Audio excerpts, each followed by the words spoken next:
Good morning here at the Stars Championship Series, round number 3 at Quaker City Motorsports Park here in Salem, Ohio.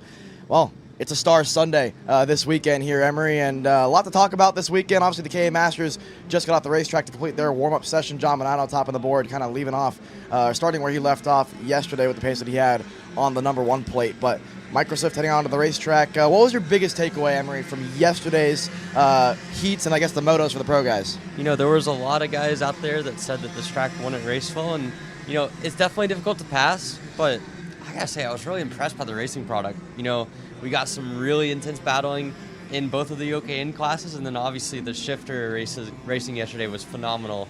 A lot of storylines to talk about that, between the tensions at the front of the field, kind of some of the attrition through the field, and ultimately, I mean, a lot of good battles in every single class. But certainly I look at it like this racing today on old tires for the semi-pro guys, a new set for the pro guys. We're about to see some exciting racing, and I mean, after yesterday, a lot to discuss, a lot of really interesting stuff, and I mean, I'm excited for today, man. Got some donuts, got some sleep last night, and we're ready to go for a new day of racing.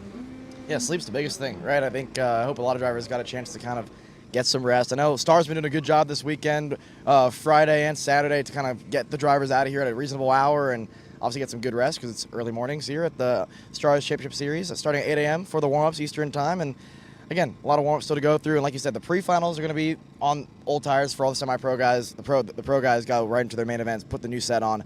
I will say, after Friday, when you and I were kind of referring to we're going to see maybe some tire wear degradation, it didn't seem as bad as what we saw maybe on the Friday. I think some drivers still were kind of struggling with it a little bit, depending on where you started in the pack, driving style, and just setup overall. But it looked a little bit calmer on the tire.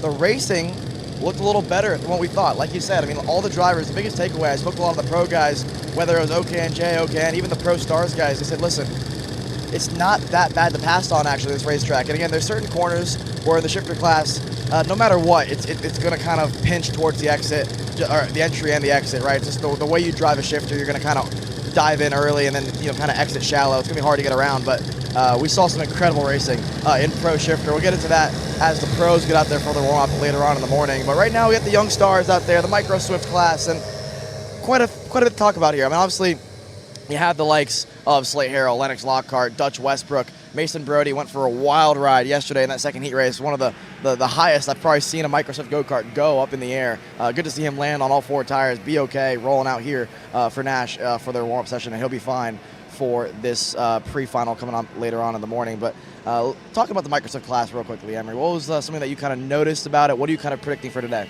Yeah, I mean, Mason Brody going to have to go through the field a little bit, a difficult into heat number 2 for him. Really spectacular crashing. That was a lot of fun to watch. Glad that both him and Dutch Westbrook are okay. I mean, I think in general it turned into a 4 or 5 kart battle at the front of the field, and I think you look at the pace, it's very evenly matched. Maybe the first couple sessions of the weekend were took a while to get into. We saw Francisco had a good run through qualifying, a pretty clean 2 heats for him compared to, I think, some of his previous runs. So altogether, I mean, you look at a lot of the favorites for the class, guys like Brody Stoffel had a good day yesterday. Hudson Howard had a crash in heat number 2, I think it was. So it's kind of a mix of guys that put together just clean, unspectacular heats, and then a couple of really interesting incidents. But the racecraft in Microsoft I've been very impressed with all weekend long. They've been able to race in packs, and even when we've seen maybe some calamity, they're still ultimately putting together very good races. You talk about the incident from Hudson Howard. He put in the wall on the exit of turn number 2 and 3, which has been the striking point for most of the classes, right? I mean, you look at every heat race throughout all the classes, I don't think there was a single one that I can look back and think no one went off on their own between turns 2 and 3, and that highlights a point that I think I referred to on Friday, which was this has to be one of the toughest racetracks that we've been to. And I think part of it is not only is the track difficult, it's bumpy, you got the rhino liner, it's fast, it's flowing. We haven't been here before, and with the added pressure of not a lot of practice, you just start on Friday, and for the pro guys, it's 3 practices. For the semi-pros, you got 4 practices. I think a lot of that, you know, kind of weighed on some of these drivers. And if you're somebody that maybe takes their time to get used to a racetrack, you were put on the back foot. You had to kind of just go out there and send it a little bit harder. And you look at a couple classes like OKN Stars, for example, Chase Gasly off the racetrack by himself, a driver that we don't really expect a lot of mistakes out of. And unfortunately for him, just put it off the racetrack, not to any fault of his own, really. It's one of the situations where dirt was being thrown on the racetrack throughout the race in all classes. you hit the rumble strip at the wrong spot, you hit the dust in the wrong spot, it catches the left rear tire, and from there, you're kind of heading towards the inside wall in turn number 3, the outside wall in turn number 3. And so with that, it kind of led to a situation with Chase Castiglione. Obviously, the red flag came out with the rain, went back out there, and then unfortunately was not allowed to actually maintain his finishing position when it was all said and done. But that's not really the main point. The main point is, again, this track is difficult to drive. Turns 2 and 3 has kind of been the point that's caught a lot of drivers out. Yeah, absolutely. I mean, we've seen more mistakes under racing conditions on single kart crashes here than any other track I can remember in the last few years. It is gnarly to drive. It's only going to get more difficult for the semi-pro guys as they get more heat cycles on the tires. And that's one key point, I think, from today. Even though the tire wear hasn't been as bad as I think we thought it might be, there's still about 5 to 6 tenths of degradation on the semi-pro categories, at least looking at the 2KA categories. And Which is crazy. Yeah. And they don't get a new set. They were on the pre-final and the final on the same set of tires, and they're going to put likely 30 laps or so between the two sessions. So ultimately, I mean, when you look at what the semi-pro guys have to go through and how much more effort they're going to put in the tires, it is going to be really tricky to drive, especially the first few laps of the final, as you have to set low tire pressures and run the early parts of the laps or the early parts of the race on no grip. So how does the tire deck that you've seen here for the KA classes in particular, because I know this is like kind of your wheelhouse, compare to other tracks that we've been to this year? Yeah, so Newcastle was about a 8/10 fall off from qualifying to the race. We saw kind of as fast as we've ever seen on that layout, a 1:11.0 being full time, and by the final, the fastest lap anyone could do was a 1:11.8. So Newcastle, that kind of shark fin layout's always going to be more degradation. Speed Sports, another track that you see 6 or 7 tenths worth of fall off.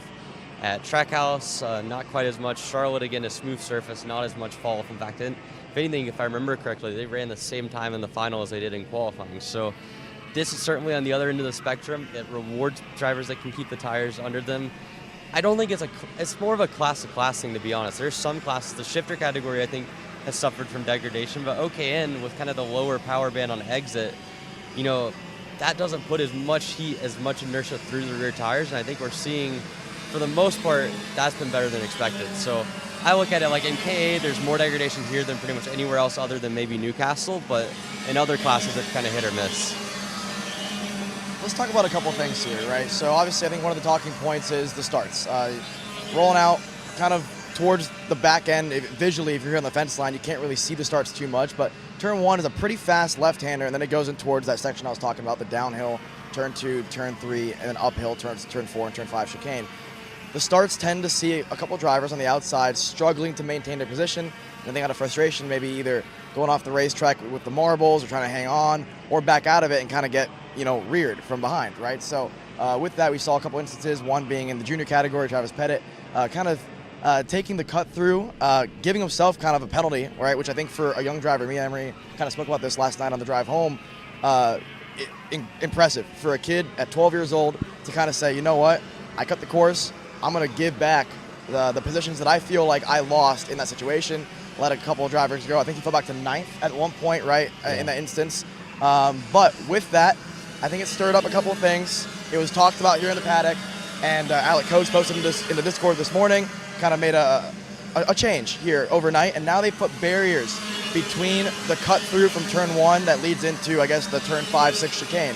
So you can no longer do the cut through. That can't be now a mulligan. It can't be something that you fall back on and say, I missed the corner, I'm going to go straight. If you go straight, there's a red and white barrier there with some tires as well. So with that, Emery, I mean, first of all, what's your take on what we saw yesterday throughout all the starts? Pettit was not the only one to kind of take that cut through. And 2, how do you think this is going to change the approach that drivers have on the outside? Yeah, I definitely think it makes them maybe a little bit more conservative, knowing that they don't have kind of the mulligan ability to just take that cut through, go straight through, and then figure it out afterwards like Pettit did. But on Travis Pettit's side, I have to say that was extremely impressive. We talked about it last night. His kind of ability and situational awareness to know that you're going to have to give up a couple spots on the blend.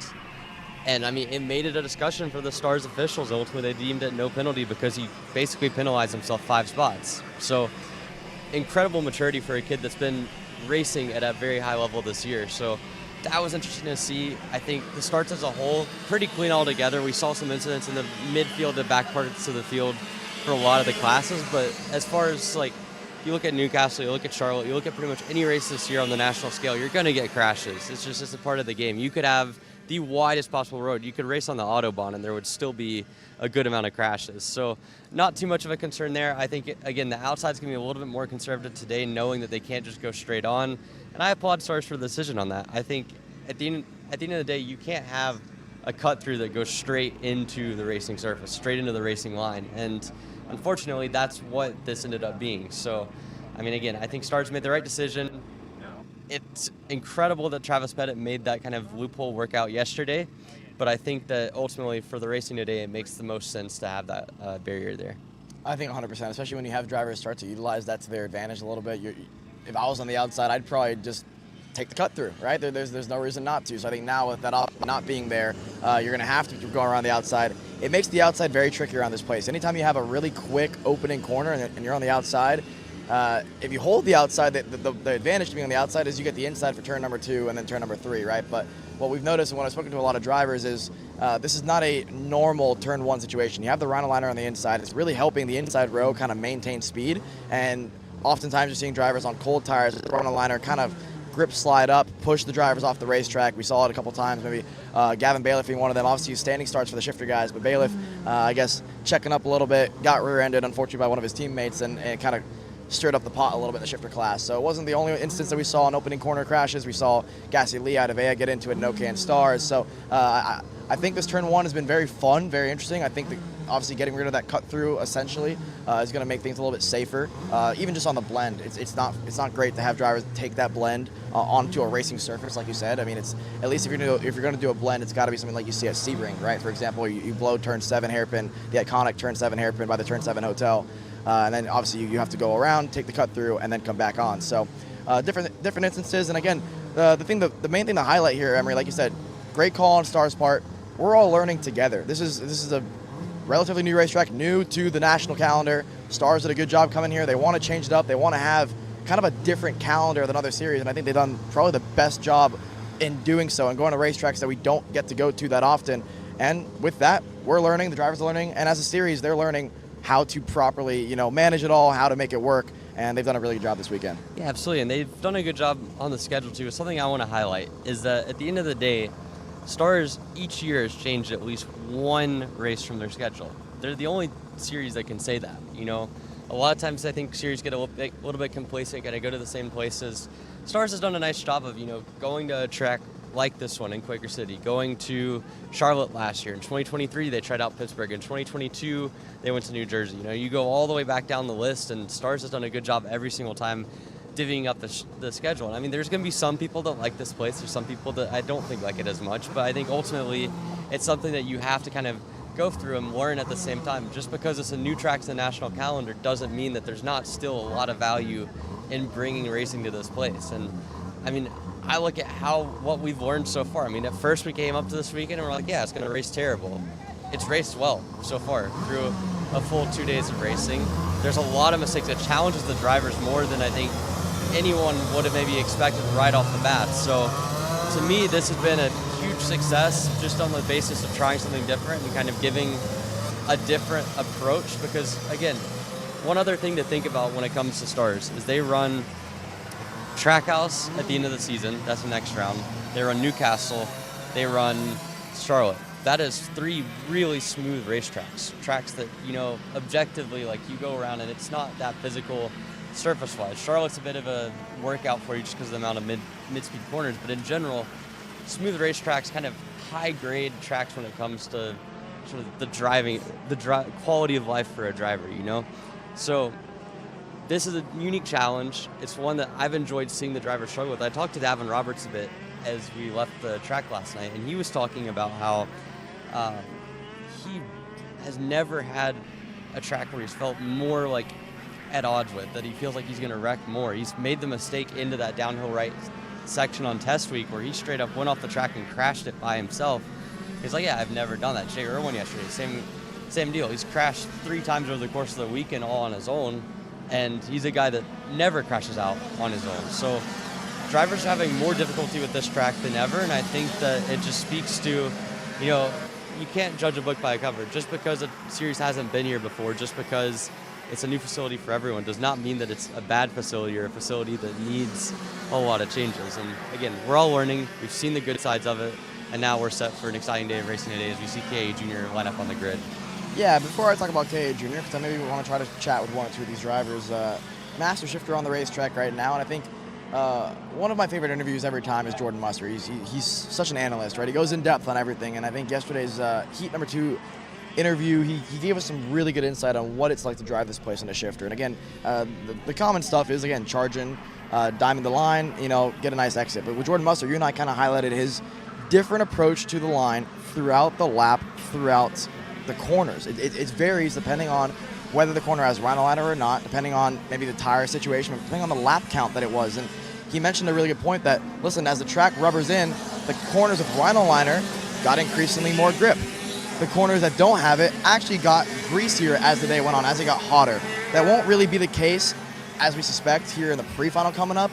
But I think for the main event, something in the back of Jordan Muster's mind is going to be, listen, these corners are getting added grip. The corners that don't have the rhino liner are going to be, again, greasier, like I mentioned. And so the driving style is going to be different corner to corner. And it's so important to kind of adapt to that, change your maybe some gear ratios, change the setup, whatever you need to kind of adapt to essentially 2 different racetracks in one. Yeah, absolutely. And again, the rhino liner starting to come up. You look at some of the corners throughout the track, and it looks completely different based off of A, what we saw on Thursday, and B, kind of what we would expect to see from one corner to the next. So, like you mentioned, Muster talking about having to adapt from corner to corner, different driving styles. One thing I noticed in the shifter category in particular is throughout the day, the line continued to get lower and lower and lower. And, a lot of those guys, you have kind of a shifter line that forms. I think a lot of the pro guys still kind of utilize that. But if you watch through kind of that tight section on the back section, the 2 hairpins, it really shows kind of a tighter line.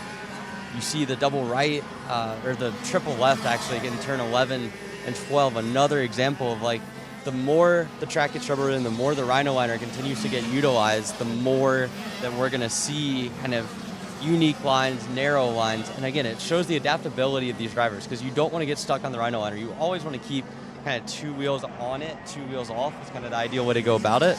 And in this case, I think we're seeing even a lower line, almost avoiding it altogether at certain categories.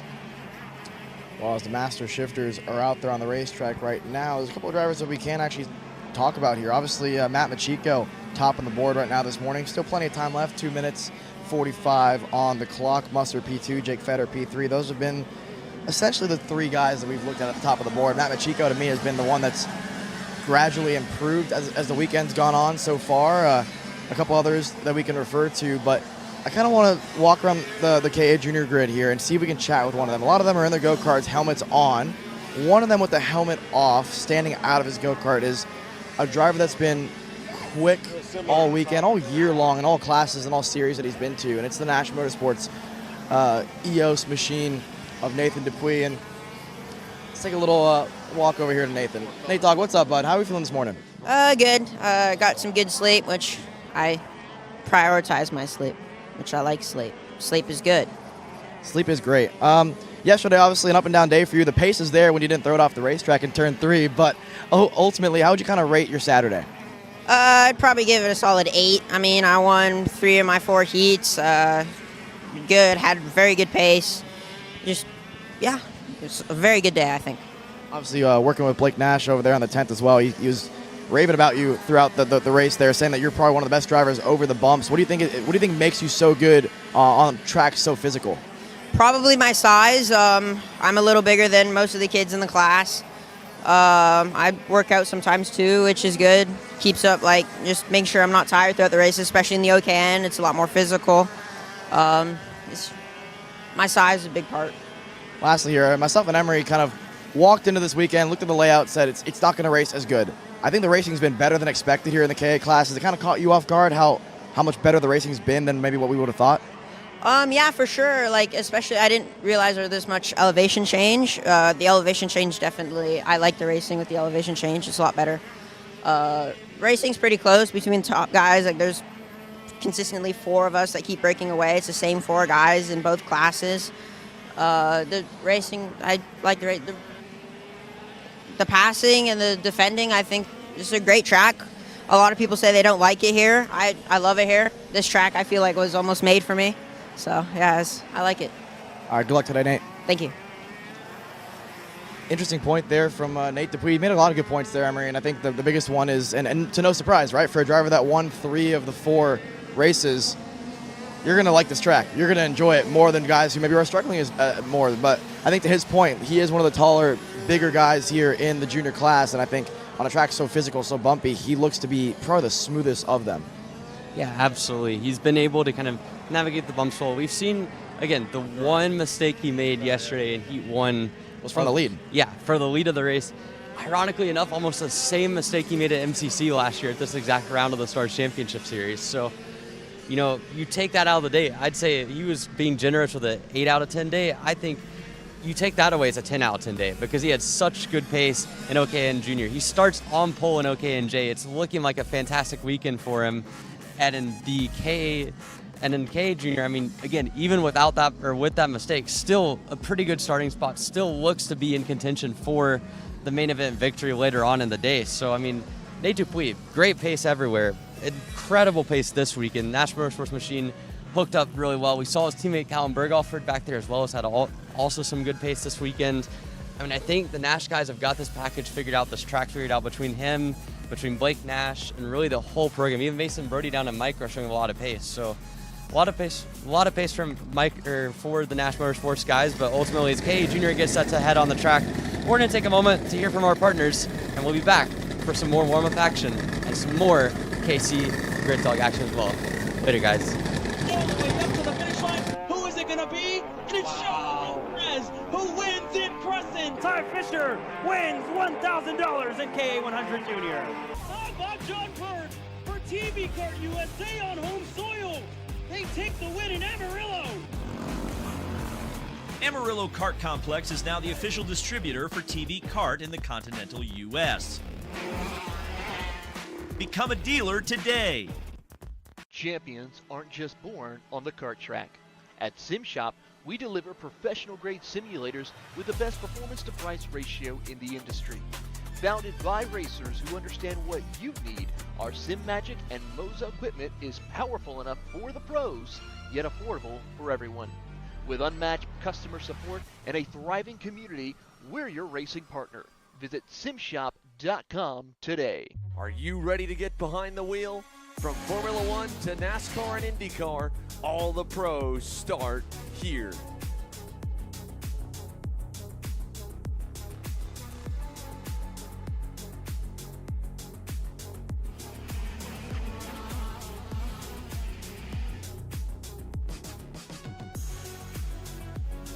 For more information, check us out online at mcckarting.com or call us and go racing today.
Welcome back here to Stars Championship Series. We're back at the Quaker City Motorsports Park going through the warm-up sessions here. One guy that's been very quick all weekend long in the Master Shifter category has been Jake Fetter. Jake, you know, you were on the pole yesterday. Solid day. We saw a couple of small mistakes, but ultimately pretty productive weekend so far, huh? Yeah, I'd say so. went into it thinking that we'd be up in the mix. I knew Muster's always fast. Presty and Matt also. Matt's local to the area here, so he's done some testing, but I was pretty confident that we could be at least up there in the mix. Happy to get the pole. It was a bit of a surprise on my part, but still happy to put it up there. And did solid enough to secure a P2 in the pre-final. Hopefully we can keep it up there, at least close to the pointy end, and put the fight to Jordan a little bit. Yeah, so one of the things me and Alex were talking about during that warm-up session is just how different this track is from, say, a Newcastle or even a little bit towards Charlotte. I mean, how would you assess the difficulties of driving this place around a master shifter track a master shifter on this track compared to, say, Charlotte or Newcastle? Yeah, there's a lot of really unique challenges here. Obviously, there's a little bit of elevation that really keeps it interesting. A lot of places where you're maybe having to be a little careful on the power. The Rhino liner here also has probably been a talking point all weekend, especially with the shifters. You got a lot of times you're coming in a lot shallower and then just trying to rotate the kart in the middle. But when you've got that real big patch of grip, it can really upset the kart. So figuring out how best to kind of approach each corner so that you're kind of progressively loading it has been the main struggle here. It's partially why you've kind of been probably seeing a bunch of different lines that people have been trying out. And I know I've been following Jordan and Matt and Scott and trying to see kind of what they might be doing different. And then just tire degradation's been huge. Heat has been massive as well. So yeah, a lot of unique struggles here this weekend. Yeah, you mentioned the driving styles. We kind of noted on air yesterday, it seemed like Jordan was driving this a little bit more like a single speed in a sense, a lot more sort of arcing the kart into the corners. Is that something that you kind of picked up over the course of the weekend? Yeah, absolutely. There's a few places where the liner kind of takes that single speed line, and that's also kind of where the rubber's building up. When you hit those big grip patches, very suddenly, it's very upsetting to the kart. So kind of just making sure that you're rolling through the corners right so that you're kind of progressively loading it has been kind of the main takeaway that I've had so far through the weekend. So I've been trying to take a little bit from there, but also just trying some of my own stuff. The off-road excursion wasn't part of that, but yeah, so far been a pretty good weekend, I think. Absolutely. One last thing. I mean, you get into the day, throughout the day, you have the pre-final and the final. I mean, how difficult is it, especially as a Masters driver, running that entire race on a shifter category on a track that seemingly has punished everyone? Oh man, yeah. It's I'm sure there'll be a little bit of attrition. Some guys will be getting tired, so it'll be a challenge to see what everyone's fitness level is at for sure. The bumps here kind of make it unique. The grip level makes it unique, and yeah, hopefully body holds together for this one too. Absolutely. Well, Jake Fetter rolling off from very good start here in the Rok Masters or in the Pro Masters category.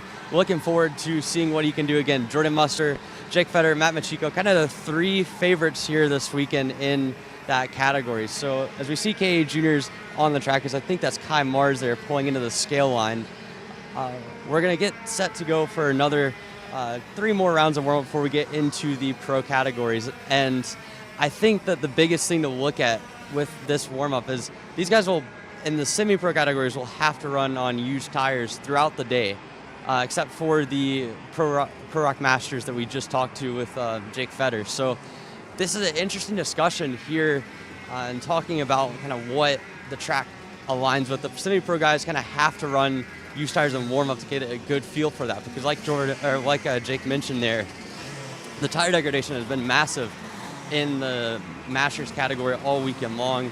Going to continue to get even more massive as we get into the pre-final. But the pro guys, I think, throwing a new set for their final. They're probably going to go on new tires for warm-up, and so a lot to discuss this weekend. It's been so far a really good 2 days of action here at the Quaker City Motorsports Park.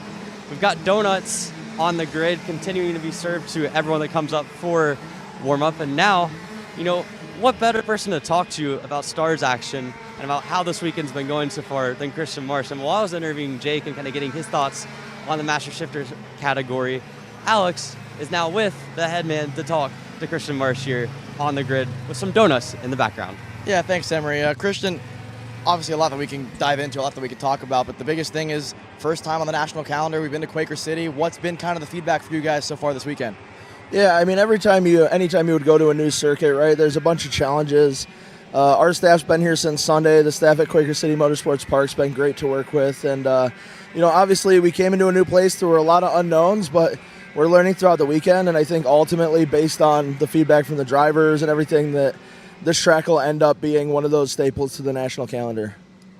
And obviously last night, right, big meeting. You guys held a meeting with all the team principals. They all showed up and ran a little bit long, but it seems like you guys talked about a lot. What was kind of discussed? What was kind of the feedback from some of the team principals around this place?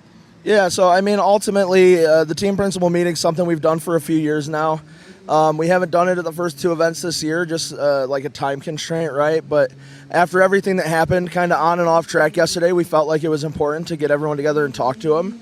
And, I mean, really the basis of it is just that, like, open communication is super important to us. So from the promoter side, there's a lot of things that we don't see in the pits, and there's a lot of perspectives we don't have. So getting to have real intimate conversations with all the team principals and get everyone's thoughts and opinions. Obviously, we went over the incident in the red flag with Gasset Lee. We're going to make mistakes. It's important to us that regardless of the consequences, we always do the right thing. So it was our error on our end to let him restart the race, and we sorted that out and rectified it, and we just wanted to communicate that with all the team principals so everyone knew what was going on. And then obviously talking about things like this track poses some challenges with, like, runoff, right? There's a lot of places where there's cut throughs that don't just skip a corner, they skip a whole section of the circuit. And the team principals, what they wanted us to do with that, and then talking about a little bit next year and what our thoughts are and what we're planning to do for 2026. You kind of talked on a lot just then, but I think the biggest thing that I was kind of curious about is I think one of the talking points you guys mentioned was blocking. What kind of classifies as blocking? We saw in the shifter class, Bujoso got a penalty in the first and the second moto. The first one got reverted. The second one kind of stayed the same. What is kind of your guys' take on what classes as a block versus not? Does it depend on the class? What is it? Yeah, so I mean, blocking is one of those things, like with Joe and I, and we're like old school racers, right? So for us, blocking is like, it's kind of a cop-out. Like, you shouldn't be blocking. It's hard for us to have that old school mentality of, like, if you block, the guy behind you should just move you, because we obviously want the racing to be safe. So ultimately, the way that we define blocking is two moves, right? Like, when you come out of the corner, you can move back down the track to defend as much as you want, but once you move down, you can't come back. So obviously in that incident with Bujoso going up the hill into the keyhole, you can see the tram lanes from where they start their club stuff. And Bujoso comes out of the corner all the way, runs all the way back down to the bottom of the track, and then moves up 2 tram lanes. And that second move is for sure like the blocking, right? So it's something that, obviously Hudson we've Brown seen throughout all of the events this year, not even just Stars, that drivers who are blocking or running really defensive, the drivers behind them will get frustrated and just bin them, and we don't want that either, right? And it's one of those things that it's hard to write rules. It's hard to write rules on something that's nuanced, so it kind of has to be black and white. So basically, it's like if you zig, you can't zag. And it's unfortunate that it took the win away from Andrew, but I'm sure he'll come back and sort it out today. I'm sure we had a couple of questions. You touched on it briefly there about the Gasset Lee incident, right? Obviously, you guys honoring the mistake on your end. I know as of last night, you guys kind of took away the result. Does that remain the same this morning? Yeah, for sure. Ultimately, Gasset Lee, our timing this weekend and race control is in a mobile like toter. Just the nature of the track, they don't have a tower, so we're working through some things there. And when Gasset Lee dropped out, the marshals didn't timestamp when he dropped out. So we set the order. It goes back to the last completed lap, right, for the restart order. And Gasset Lee was on that order, and nobody caught before they sent the group back out that he was on the order, but he actually retired about 20 seconds before the call was made for red. So when the call was made for red, it stops the clock. It gives us a timestamp. And then in video, during the race, video went back and was like, oh, the driver dropped out and retired 20 seconds prior to the red. So ultimately, he shouldn't have been allowed to rejoin, right? So it puts us in a situation where we made the mistake, but it's still important to like do the right thing, right? And just sometimes you got to eat a shit sandwich and honor like doing the right thing sometimes sucks. But anyone who thinks that they can do this job and do it perfect, I invite them to promote go-kart races, because there's so many moving parts, and And like anything in life, you're going to get some right and you're going to get some wrong. And yesterday we got one wrong, and we're just trying to make it the best we can from there.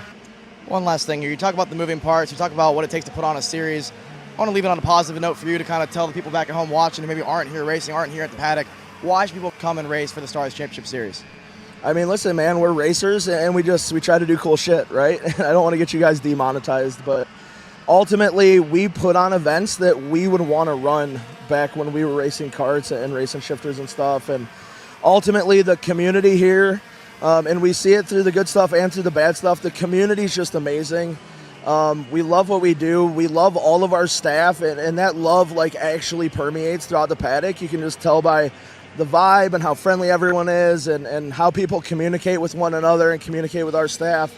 And to me, that's kind of the difference, right? Like the other big programs, they put on great shows, and there's nothing that one group has over the other that's like a real defining factor, but our community is just the best. So I think that's what makes Stars Stars.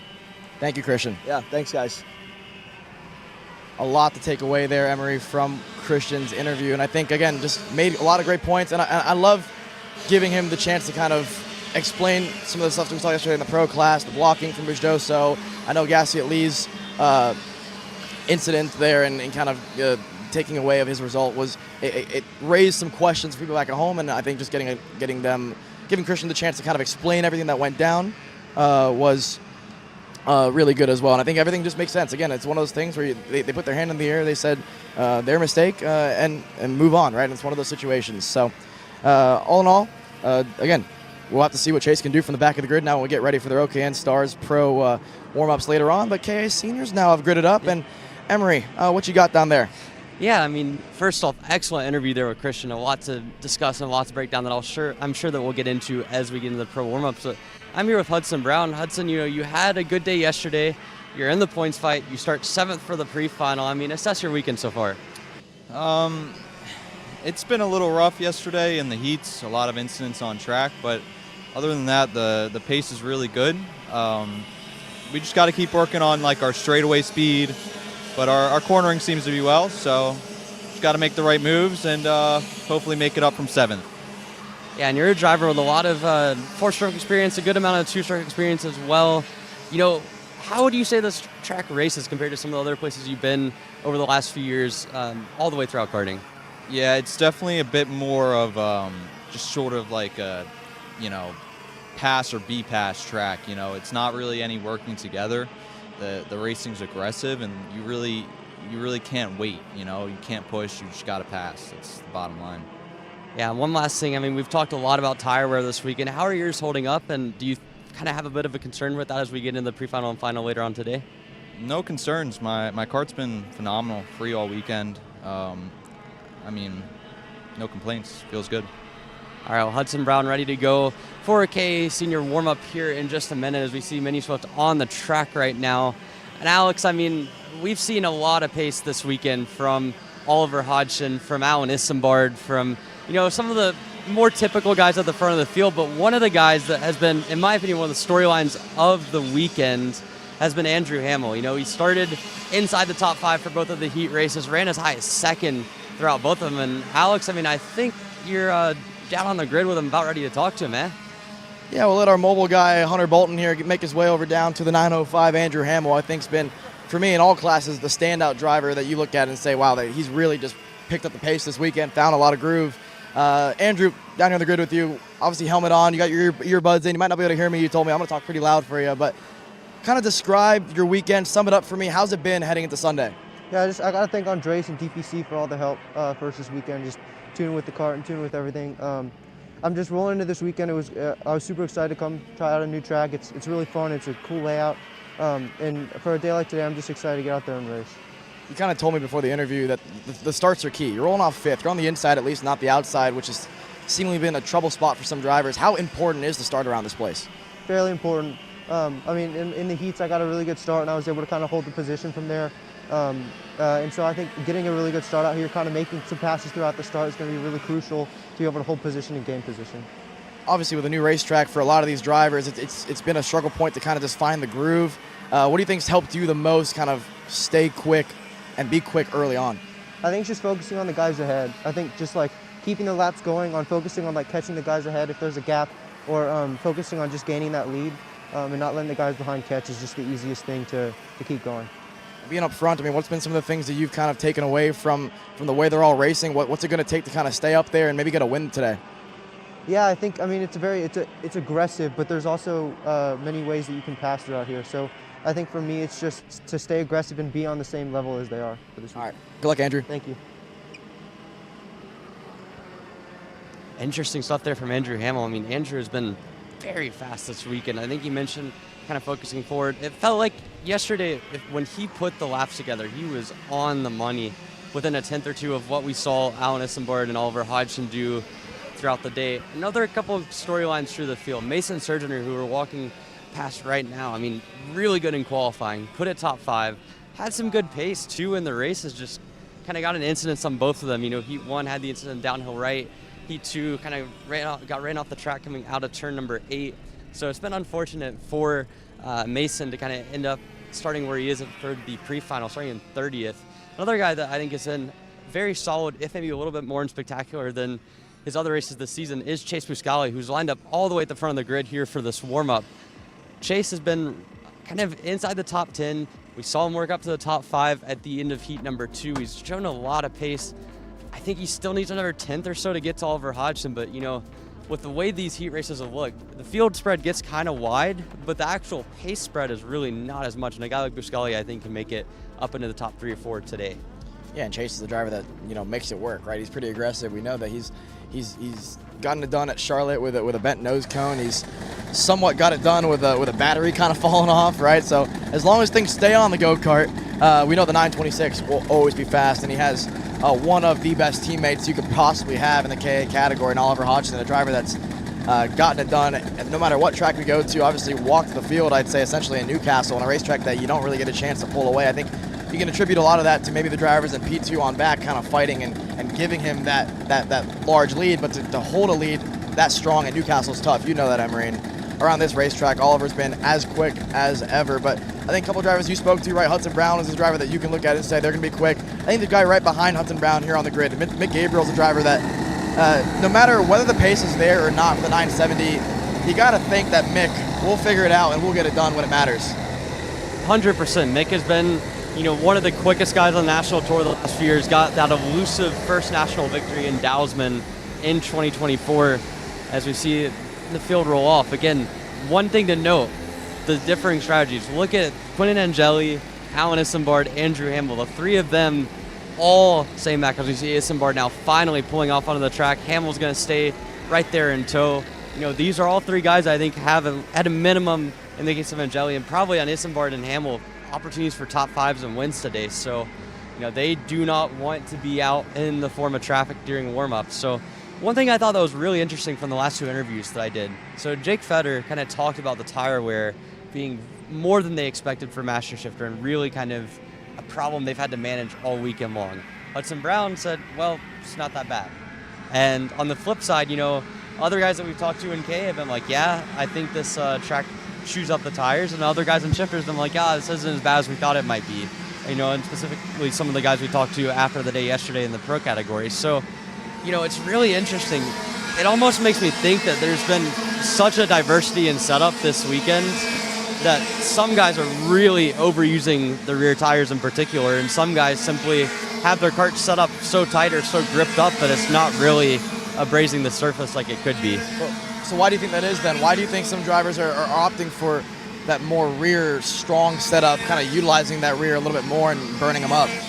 Yeah, well, it kind of goes back to some of the things that we've talked about over the course of the weekend, right? And one of our KC camera crew guys, Willem Tomkees, had this conversation with me on Friday about different driver preferences, and he mentioned when he was teammates with Alan Isambard at Rocket Racing Company and kind of worked with him, Alan's a guy that had a lot of grip dialed into his kart, and it's everything that matches everything I've heard. He drives the kart like it's on a slot, basically, just pure grip.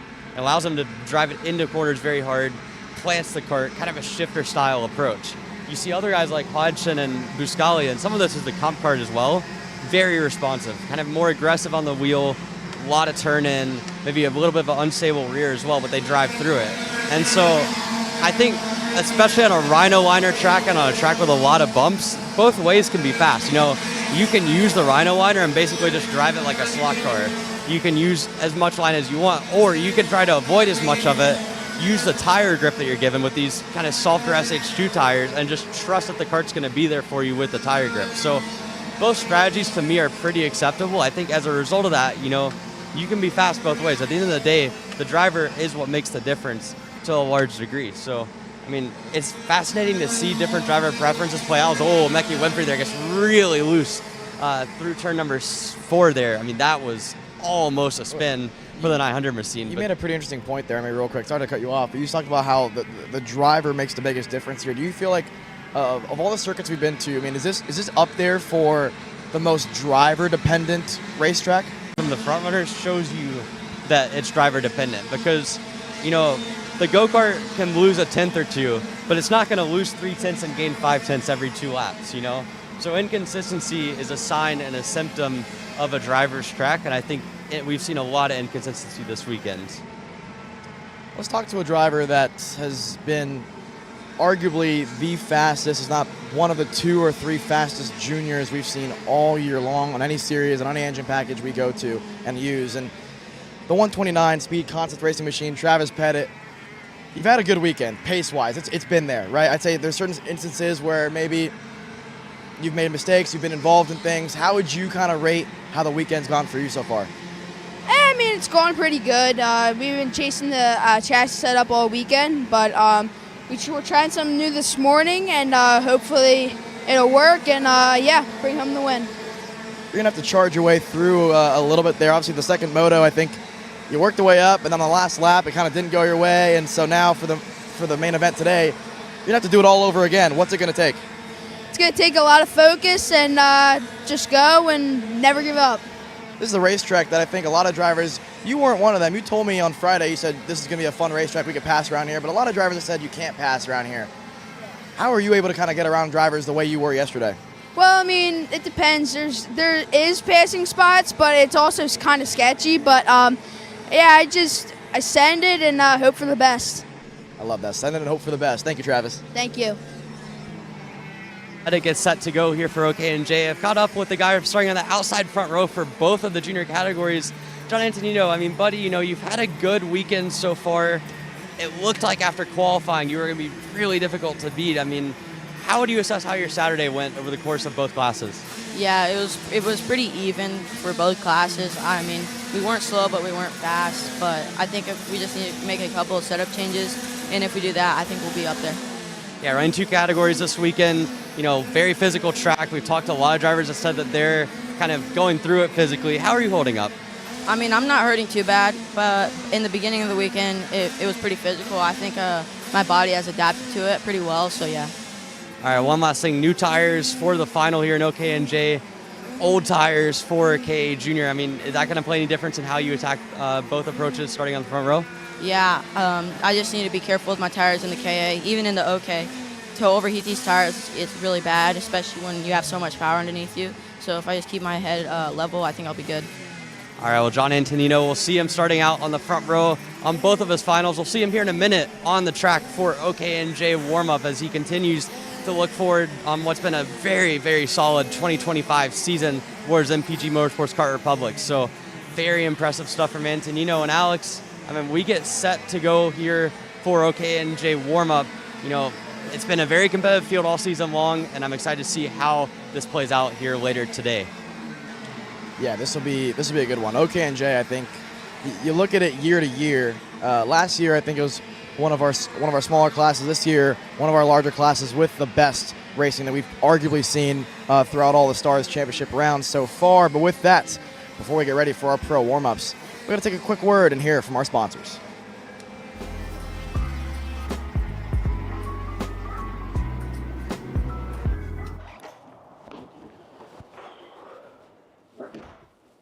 Hey, what's up, Caleb? What's up, Brandon? You sound defeated. A long day at the office? Yeah, got stuck at a cat food marketing meeting for like 3 hours. I don't know a thing about cat food, and I don't even work in marketing. And then I got sent on a coffee run like I was some sort of intern. Man, at the end of the day, when I want to go get gas, I just realized everything is so darn expensive nowadays, man. Yeah, you got that right. Like, do you have any idea how much we're spending on Netflix? That's like $20 a month. Do you know how much we're spending on cable? That's like $50 a month. But you know what isn't expensive? Tell me. Kart Chaser Premium. For only $9.99 a month, you can watch all of the American karting action live from coast to coast. Subscribe and become a member today.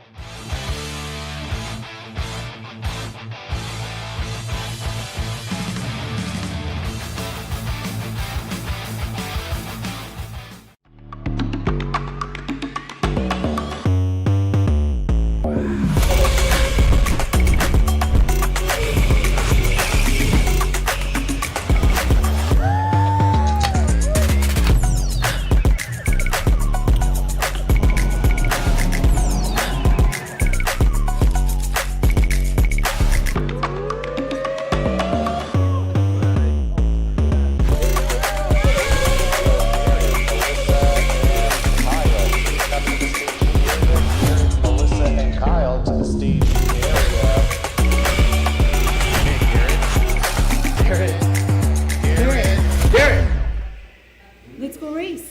Come on, man. Florida Kart Racers, you asked for it and we're going to bring it. Introducing Florida Karting Championship, FLKC, a brand new racing series coming to Florida in 2026.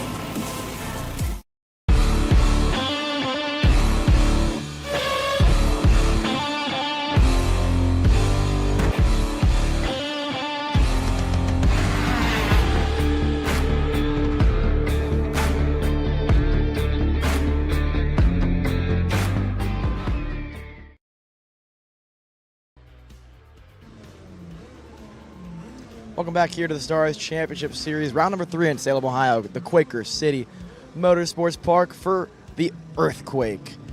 Pro warm-ups are about to start. OKN-J getting rolled off now and let out by some of the Speed Concepts racing machines. Grayson Walcott rolling by us as well.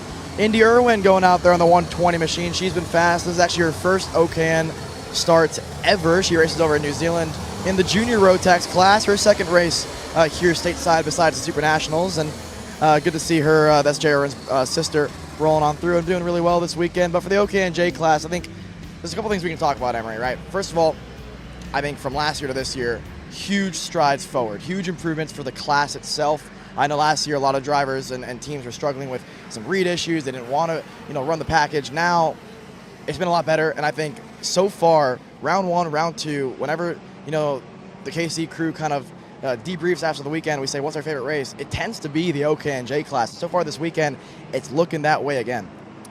Oh, yeah. And I think, we've seen Isaac Malkood up front. We've seen Johnny Antonino. We've seen Travis Powell. A lot of guys that really have continued to show off and continue to show out in this category. And, again, at the start of the year, we kind of doubted a little bit. We talked on KC Grid Talk, me, you, Alex, as well as Caleb, we had a little bit of concern about the numbers in the category, but through 2 races, heading into a third final later on today, every single race has been an absolute banger. We've seen drivers kind of come out of their shells a little bit.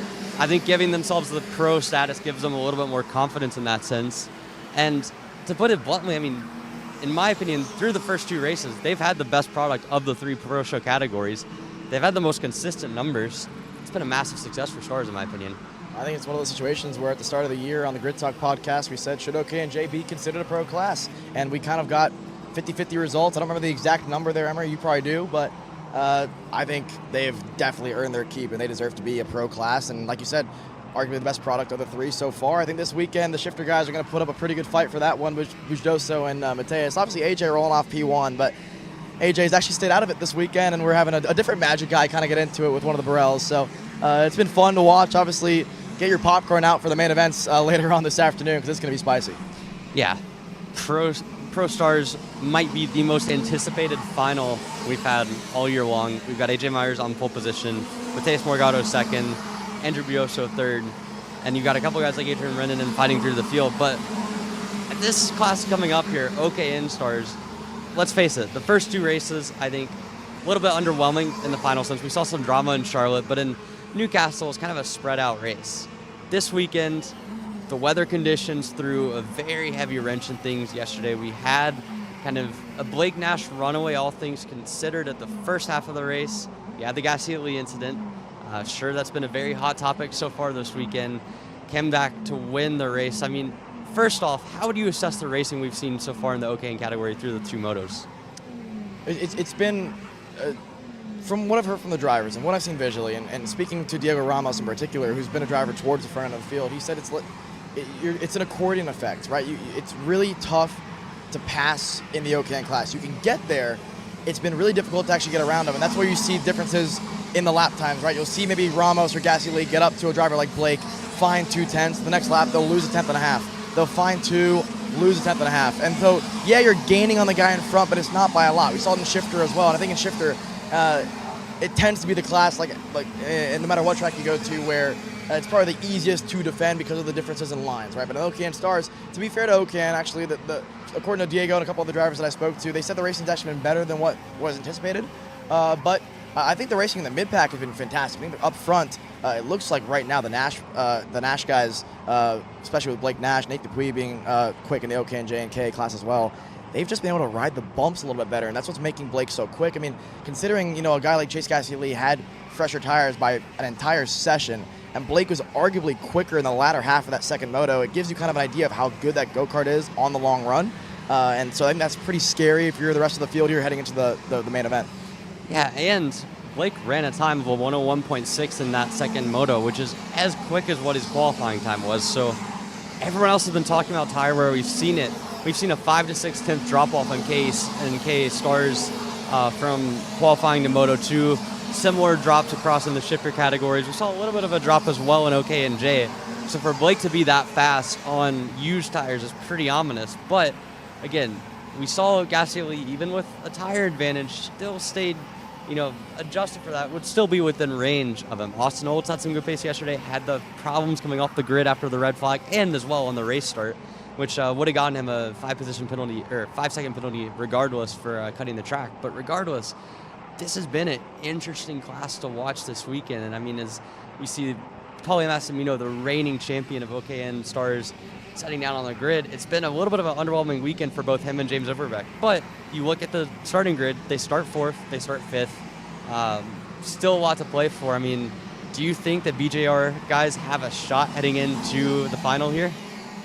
You can't count them out, right? This is a team that, on one end, if you're James Overbeck, you got your first 125 win at Newcastle. If you're Paulie Massimino, you're coming off your first X30 main event win 2 weeks ago at Road America. The momentum is at an all-time high for this team, and for a team that I think has had the OKN field kind of covered over the last 2 years, right? That last year and now this year, it looks like this weekend they've just missed it. I don't think it's anything more than maybe setup. I know, obviously, yesterday when the rain came during the middle of that moto, we talked to Overbeck. He said, Paulie, try something. It's working out. I'm going to do it on mine. And whether or not it worked is hard to be seen, right? Because once we got restarted after the red flag, James went out there, still wasn't that quick. Paulie was a little bit quicker. That being said, the name of the game is avoiding carnage, avoiding the trouble. And so for two guys that I don't think had a finish inside the top 5, maybe Massimino did, but they roll off 4th and 5th. So they got away with it, and now they're going to start inside the top 5. Yeah, and I think attrition certainly helped. You have Gasly at least starting all the way at the back of the grid. You have Austin Olds starting, I believe, 11th. Ida Vea as well. Ida Vea had the incident in both of the 2 heats. I mean, do you think those guys have a good chance with how difficult it is to pass? I think you got to look at a guy like Gasly, who's been quick. He's very aggressive. He's probably driving this weekend with a little bit of a chip on his shoulder after kind of what happened yesterday. Whether or not you agree with it is left to be determined, right? For those back at home, we heard Christian's take on the whole incident there. I know Gasly and they kind of have probably a different feeling about it, right? Because you're the one that's getting burned from it all. But nonetheless, you're starting on the back of the grid. You got to make it work. You really have nothing to lose. You're rolling off last, so he's certainly going to make it fun for us. I think Frankie Ida Vea is another one where, rolling off from the shifter side back onto the OKN package for the first time in his career. That Maranello package has been good. And for Frankie, I mean, to really much make his debut on a track that he's never been to, like most, he's been incredibly impressive. And again, you take away the 2 DNFs, and he's a top 5 driver this weekend. 100%. Ever since the first session on Friday, he's been right thereabouts inside the top 5. a lot of pace, had some good scraps with Paulie Massimino yesterday until ultimately going off the track. But, we talked about the Chase Gasly situation. Finished the race after moto number 2 in P1 after the red flag, came back to take that win.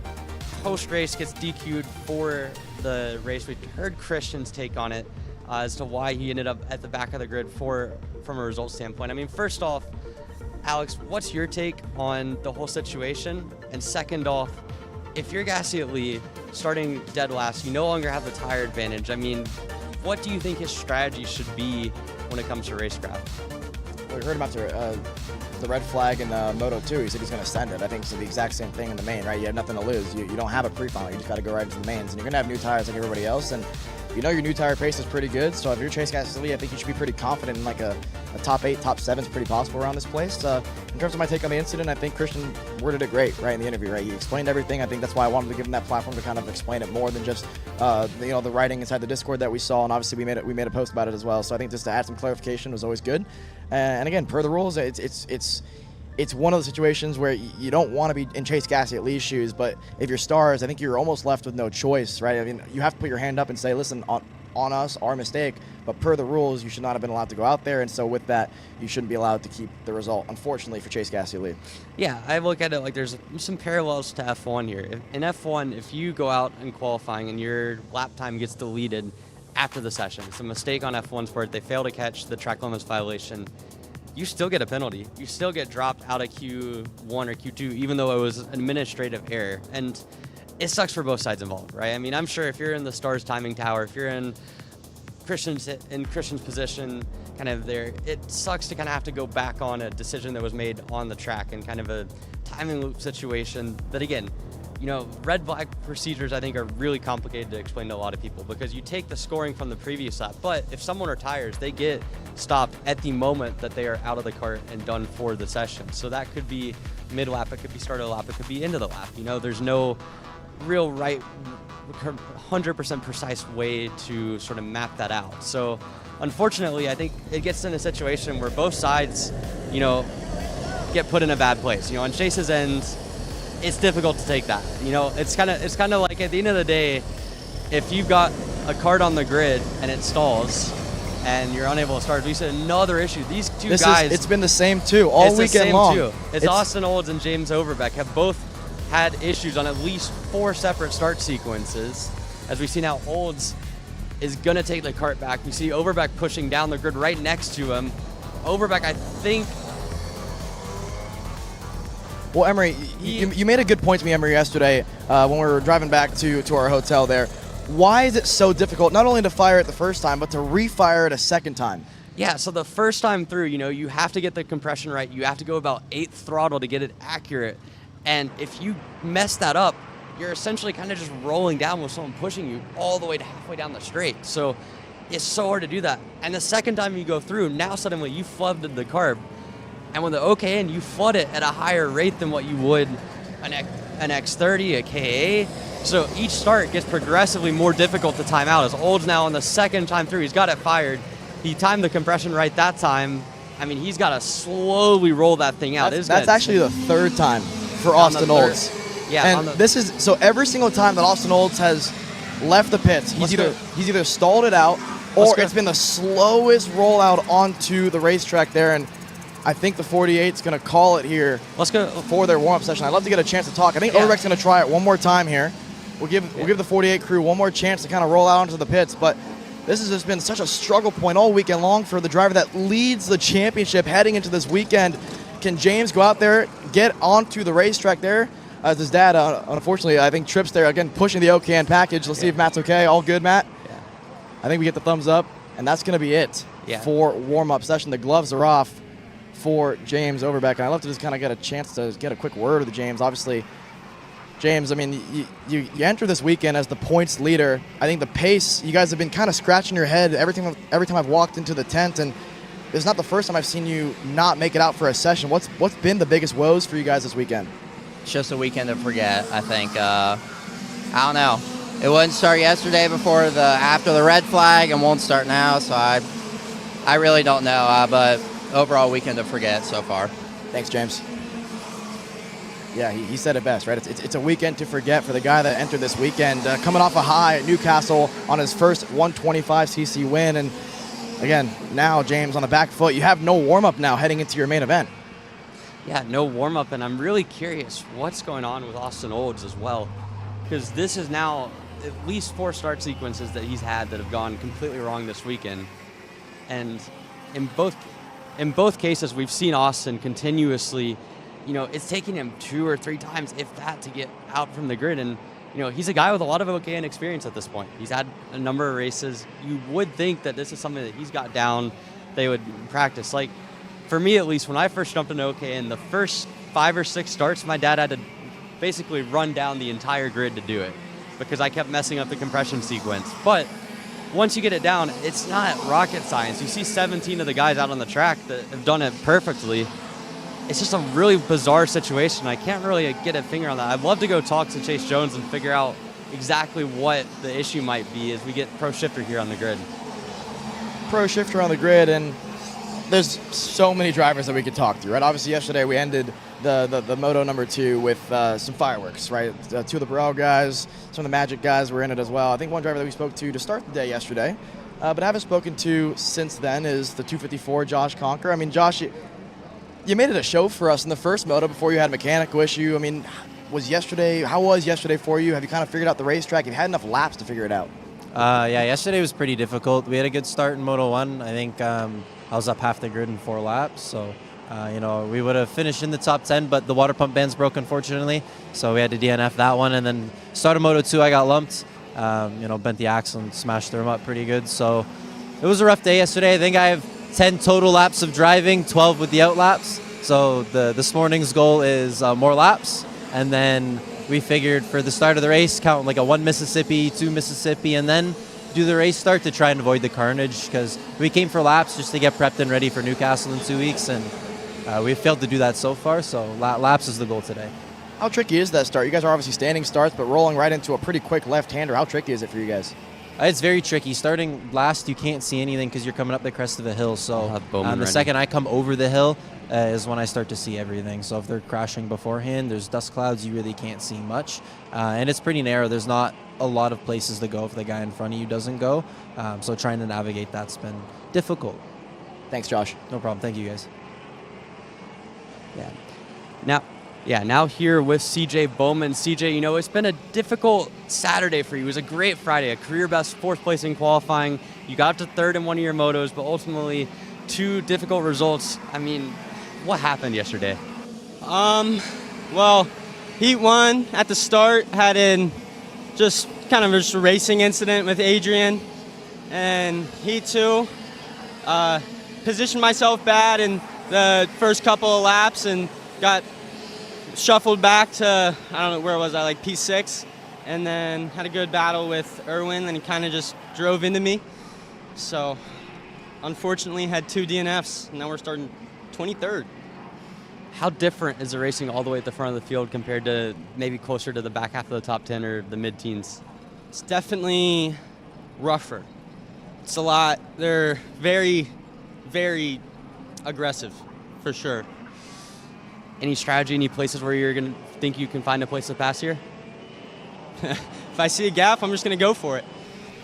All right, CJ Bowman going to go for it. Starting 23rd here in the main event. Alex, looks like you've caught up with one of the Factory Fury guys in Eli Fox.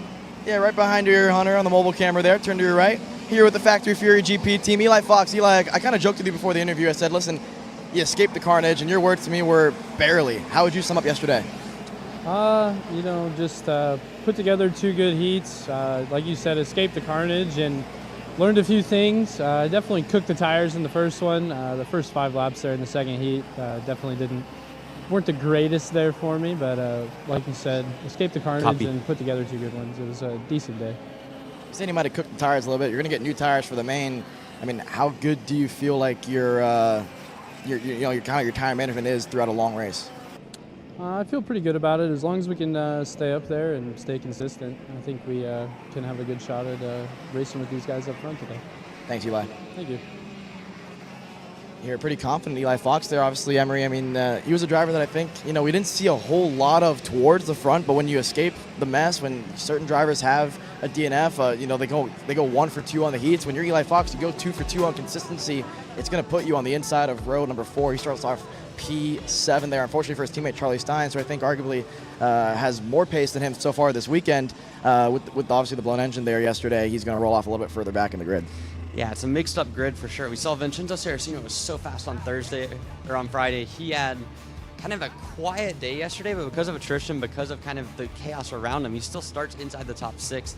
He's at the front of the grid here for Shifter as they get set to go. And I mean, again, some fireworks at the front of the field, some fireworks at the middle of the field, and we're set for a really exciting main event here later today, Alex. Yeah, a couple more drivers I want to talk about before these shifters roll off, and before I give it off to Xander Clements over there in the booth. We're going to run out our morning show here with a question here to you, Emery. I mean, who's the driver you look at besides maybe the main protagonist in this? Who's someone that you think kind of add some flames to it all this weekend here for the main? Yeah, I mean, you have to look. I think in that 11th starting spot, you've got Adrian Renedin. As quiet as you can be while still being right in the thick of things was Renedin yesterday. He didn't get in any of the chaos really between the PSL boys and the Magic guys. We didn't really see him mix up for the win. He was right on Morgado's bumper at the end of the race. He had an incident in heat number 1, like CJ said, that kind of thrown him to the back of the field, made him start in the midfield for this race. But I expect on a long race, we saw how fast Renedin was in the main event at Newcastle, and if that's any indication, I think he'll be up there with at least a shot to get on the podium later on today. I look at the driver with the number 3 plate, Gavin Bailiff. I think he's been one that's been super quick this weekend. I don't think it's maybe gone his way qualifying-wise, didn't put it towards the front of the field. The first moto went pretty well for him, and then obviously second moto got into it there on the opening lap to no fault of his own, right? Just unfortunate incident, just the field bottlenecks. Like Conker said, it's really tough to see when you start towards the middle to end of the pack, where it starts with kind of a hill. You enter the first turn, and all of a sudden there's a go-kart there, right? Or in Bailiff's case, you kind of back out of something, and somebody behind you doesn't see anything, and it run in the back of you, right? So I think the pace himself has actually been there for the number 3. Don't be surprised to see him towards the pointy end. I think top 5, top 6, definitely in the cards for that Burrell Art machine. But obviously, the storyline, the name of the game, is who can beat the Magic boys. Yeah, I mean, it's going to be tough for them to get beaten. I mean, if nothing else, they have the track position and they have each other to work off of, which is a huge advantage. We saw in Heat 1, Andrew blocking for AJ. We saw in Heat 2, AJ kind of the cork in the bottle for the rest of the field. They got to find some pace somewhere if they want to beat Mateus Morgado. But if yesterday is anything to indicate what's to come for today, I think Andrew Budoso is not going to leave this track without either wrecking to try to get a podium or a win, or actually getting a win or at least a podium. Well, we had a chance to sit down with him yesterday, and all I'm going to say is this was his exact words to us when I asked him, this is the first time you're starting behind Mateus Morgado this weekend, and he said, if I'm behind Mateus for more than one corner, I am not sending it hard enough. So that's something to kind of look forward to here in the main event, and I think you have 2 of the best starters in all of Pro Shifter on the inside row. AJ Myers, row 1, Budoso, row number 2, rolling off P3. That's going to be fun to watch. 100%. We saw Andrew get the whole shot in moto number 2. AJ known for his whole shots. We're going to set to go here for warm-up, Alex. Any final thoughts as we close up our morning show? Where's the popcorn? It's all going to be ready. Need to buy some popcorn machines for a broadcast production booth, but we will have it set to go here again. 20-plus drivers here in Pro Shifter. Beyond the storylines at the front of the field, there's been a lot of storylines down throughout the field as well. Again, the attrition, 8 retirements in moto number 1. We saw a similar number in moto number 2. We got guys like CJ Bowman coming from 23rd, Adrian Renedin coming from the middle of the field, Ian Quinn with a difficult day yesterday with a lot of pace so far at different points this weekend. Should be a lot of fun to watch here. Again, warm-up getting set to go. The final warm-up of the day here at the Stars Championship Series. It'll be pre-final action for the semi-pro stuff, for the semi-pro guys after this, and then on to the Mazda Pro show as we get set for Pro Shifter warm-up. Some more Emery Leiter. Once again, Bradley, we have been greeted with a lot of early exits before the checkered flag in the warm-ups alone. You saw Diego Ramos there at the end of the OKN Stars session with an issue. Of course, James Overbeck couldn't even get off the grid. Austin Olds once again having problems trying to fire off. I'm curious if it's going to bite that same momentum wave, or bad luck, bad voodoo, whatever you want to call it, bite any of our Pro Stars drivers. 28 of them, the odds are not in our favor at this point to have all of them see the checkers. Yeah, good morning, good afternoon, good evening. It's been an exciting morning. I've kind of spent my morning here twofold. One, of course, listening to Emery and Alex and, their great insight, them interviewing drivers as they come off the track, go on the track, and getting, they really have the pulse, the finger on the pulse of everything going on with the drivers. The other half is I got to talk to the drivers. And it's all very tense, I'll say. And it's not tense as in everyone's having a bad time. It's tense because everyone knows that they want to have a great day. Everyone knows that it's Sunday.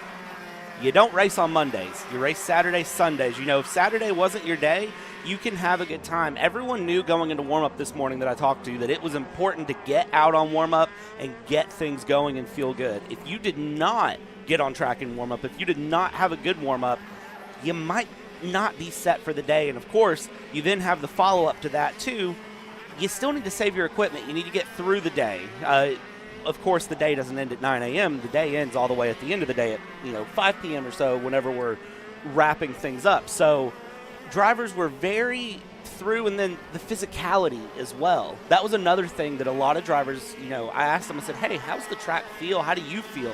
And physically demanding was always the answer. It is very much a track that has asked the most of these drivers all weekend, and these warm-ups here, I truly think it's a warm-up. A lot of guys aren't going to show their hands. They're going to have a relaxed pace. But, Xander, when we get into this a little bit later today, as it was talked about in the morning show, expect the gloves to come off.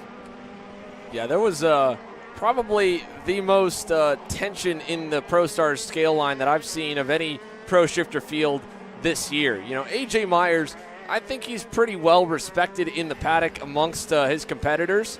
But, he's far from, say, going out and getting dinner or drinks with any of them like, Morgado and Adrian Reneden are good friends, and they have been good friends for quite some time. A lot of the Europeans coming over here, they obviously have something in common, going to an alternate continent. Even though Mateus hails from South America and Brazil, he spent just as much time in his last half decade of his career abroad as he has here stateside, if not more so, and he knows those guys very well. But now with Andrew here in the pits, this is a much happier A.J. Myers. I feel like he doesn't feel alone like he has felt for a lot of this season, and it's definitely felt like a bit of you're magic or you're against magic up in the front of this field. And it, of course, is compounded by the fact that, he and Andrew qualified front row, and they're both going to be starting first and third here today. But Andrew Boydeshow, he is not shy at all from making things interesting. He wants to have a good time. He wants to go out there and get some checkered flags for the brand that he and AJ started together along with his brother Robbie and his father Chaba back in, I believe, 2021, kind of coming off the end of the COVID pandemic. He and AJ had been teammates many years prior under the team's previous importership of the PCR chassis. The Checkered Motorsports family has been involved in karting for the better half of the last 20 years and probably a history that goes even beyond what I'm mentioning here. But now AJ's kind of got his wingman back. Now, both of them are more than happy, I think, to see each other win when you ask them helmets off. That said, when helmets are on and they're on the track, they both want to win. AJ wants to have this weekend go his way, have Morgado slip back a little bit just for the sake of the points to keep him in the hunt going to Trackhouse, because if this weekend goes top three or better for the Brazilian, he should be able to clinch it. And we'll double check the math on that closer towards the Pro Show to make sure that we get our wording correct. But with the best 3 or 4 rounds and winning round 1, podiuming in every session at round number 2, essentially with a pole in qualifying to boot, Mateus Morgado just needs one more good weekend on his Stars season to win the title in his first go at it. He didn't run this championship last year. He solely had the SCUSA Pro Tour that fit the schedule. Has got some issues here for CJ Bowman going around.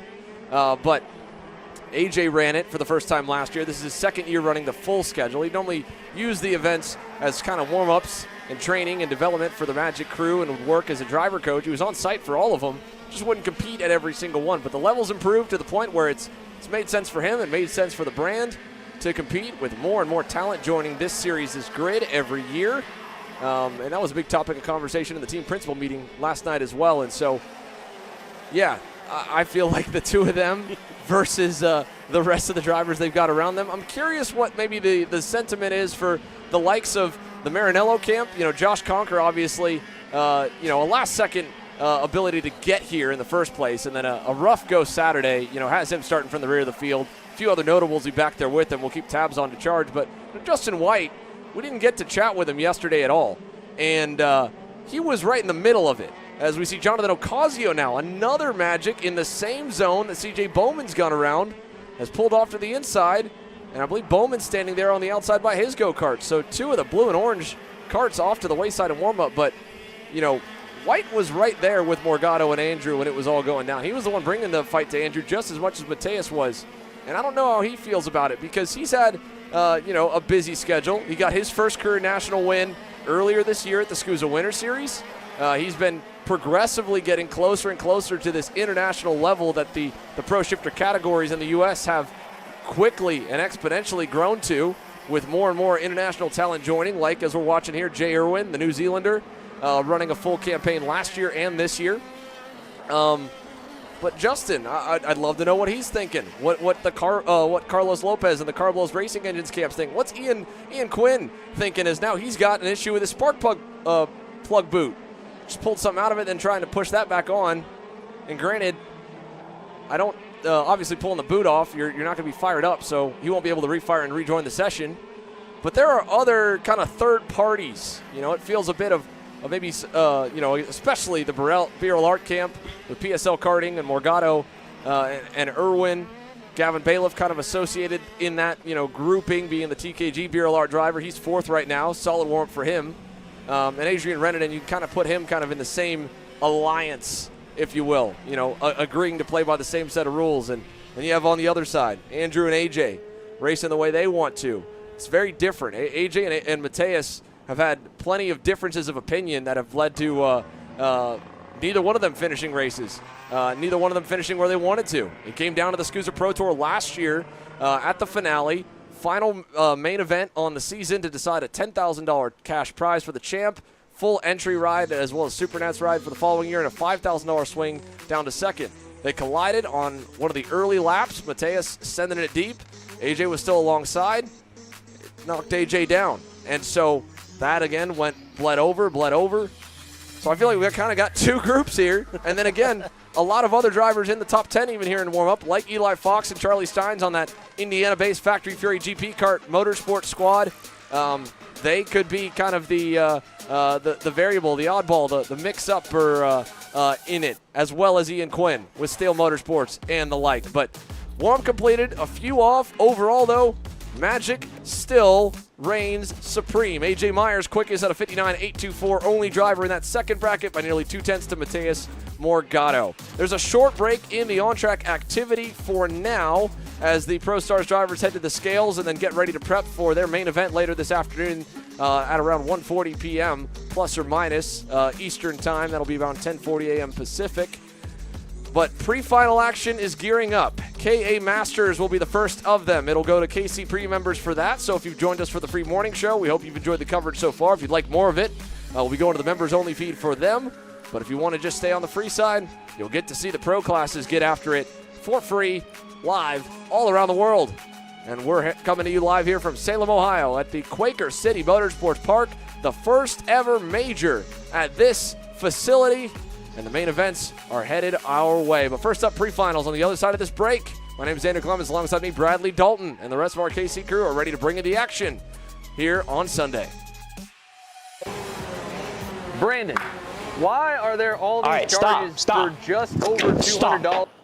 I'm tired of all this Brandon business, okay?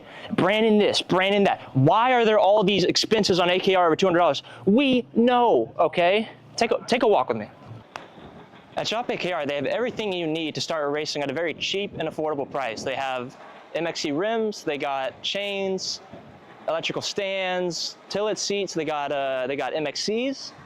And if you didn't know, on top of that, any purchase in the continental US over $200, that's free shipping. Hey, aren't you supposed to be in the AKR Anonymous meeting over there? Dude, I'm doing a commercial. Dude, we have no time. It's about to start. Stop.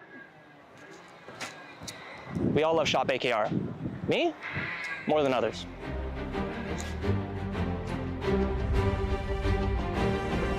What do I get at Shop AKR? MXC rims, Paulie Massimino wins in KA. Paulie Massimino is a winner in OKN Stars. Take your driving to the next level with one-on-one coaching from 2024 OKN Stars champion, Paulie Massimino. Kart rental options are available if you'd like to keep yours at home, and drivers in all classes are welcome, from Briggs 206 to Mini to K100 and X30. With in-depth data analysis, onboard video footage review, and lead, follow, on-track sessions, each private coaching session will see you end as a more complete driver than when you started. Book your coaching session now. Kyle, what are you doing? It's got my new Greyhound seat. You don't even have a cart. Doesn't matter. I have a Greyhound.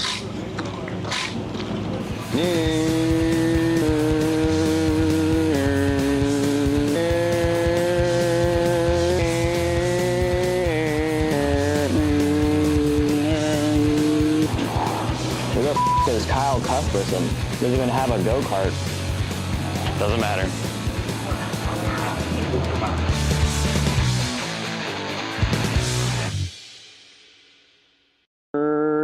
Cuthbertson through on Turney. Turney in the dirt. Paulie Massimino wins the Wisconsin Grand Prix. James Overbeck on start number 2 gets win number 1 in OKN Stars. On track or off, Brandon Jarsekrak Racing delivers elite performance. Led by 4-time Pro National Champion Brandon Jarsekrak, our team masters driver coaching, data-driven analysis, and mechanical precision at every national event. Contact us today at BrandonJarsekrakRacing.com.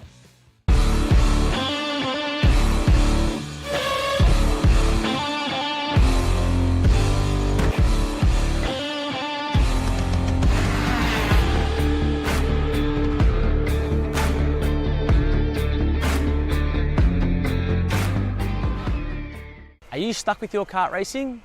Not sure the ideal kart setup? Or going to a track for the first time? Well, Kart Class has the answers for you. Our online portal has a wealth of experience and knowledge to help your kart racing. From kart setup advice to track guides that are targeted specifically to your circuit, or the driver coaching aspect with mindset, racecraft and driving techniques. If you want to take your karting to the next level, visit us at kartclass.com.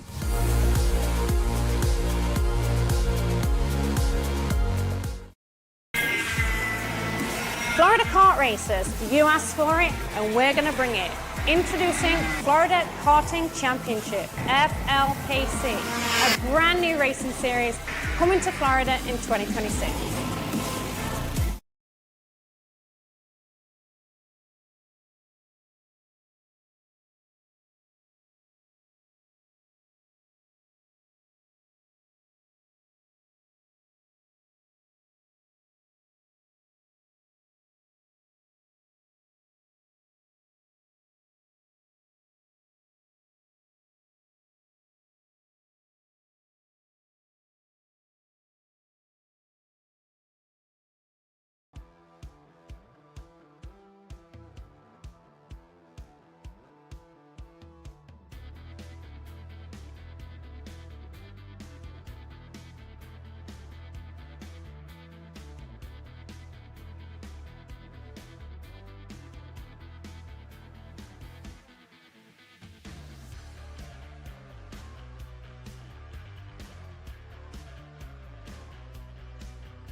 Welcome back. Pre-final action getting set to go green here from Quaker City. And KA Masters are on to the racetrack here for their pre-final. Let's get set to bring you all of it.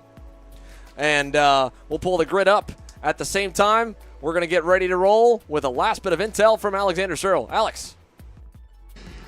Thanks, guys. Yeah, I spoke to John Bonanno. I asked him how the weekend's going for him because it's gone pretty well, right? Put a P1 in both the heats yesterday, rolling off P1 for the pre-final today. I asked him, what's the name of the game for you guys? What's the racing like in KA Masters around Quaker City? He said, there's limited passing zones like we've kind of talked about all weekend long, but the name of the game that he said was waiting for the others to make mistakes and capitalizing it. That's what happened yesterday in the second heat with Chris Horan. Looking for more of that today for him.